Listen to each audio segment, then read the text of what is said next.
ఒక హస్బెండ్ కార్లో వెళ్తూ కారు పక్కకు ఆపి కార్లో కూర్చొని ఏడుస్తున్నాడు. ఎందుకు?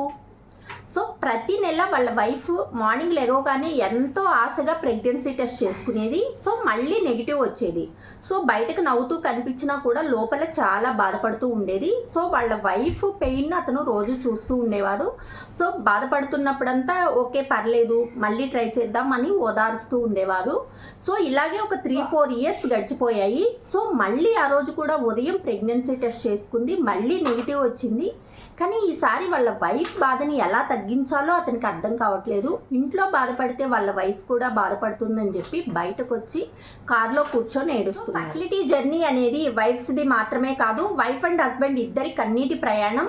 సో మీ ఫర్టిలిటీ జర్నీలో కూడా మీ హస్బెండ్ మీకు సపోర్ట్గా ఉన్నారా? అయితే ఈ రీల్ వెంటనే వాళ్ళకి షేర్ కూడా. ఇలాంటి పెయిన్లో ఉంటే హోప్ వదిలేసుకోవాల్సిన అవసరం లేదు. కింద కామెంట్ సెక్షన్లో కన్సల్టేషన్ అని కామెంట్ చేయండి. మీకు నేను నా కన్సల్టేషన్ డీటెయిల్స్ సెండ్ చేస్తాను. Thank you.